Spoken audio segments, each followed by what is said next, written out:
because alcoholics never say they were alcoholic. They say That's are absolutely right. alcoholic. You're always an alcoholic. Yeah. They say they're recovered or recovering Yeah. alcoholics. There are a lot of people dying from alcoholism because the rest of us are enabling them to, because there's a stigma about that disease. And for centuries, they've been putting the blame on the character of the addict, and it's not so. There's no degeneration or loose morals or character defects in an alcoholic. It's a physical disease. An alcoholic has a certain metabolism and glandular setups that make them chemically adapt themselves to alcohol. And for them it is a stimulant, and it is calories, and it is food, and their bodies adapt to it. And it is a true addiction. It has nothing to do with a person not being mature enough not to drink too much. It's a true addiction, like heroin addiction.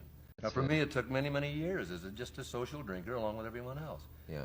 And, of course, by the time I realized I was in trouble, I was too deluded, like most alcoholics are, to be able to understand what was wrong with me. Can you, I know it's supposed to be hard to find the point where you became an alcoholic in the sense that you were over the line into the danger zone. Can you isolate that point in your own life? No, and I've tried to many, many times. When did I go from the point where I drank with my friends at a party or something, and when I begin to drink way ahead of them? And I can't, you tend, I find, to get with people who are heavier drinkers without realizing what you're doing. And now that I'm a non-drinker altogether, I find that I've lost most of my friends who drank very heavily.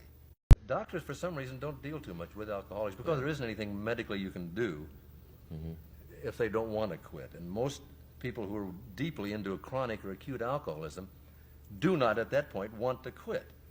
They can't conceive of life without drinking. It looks desolate and bare and dull to them.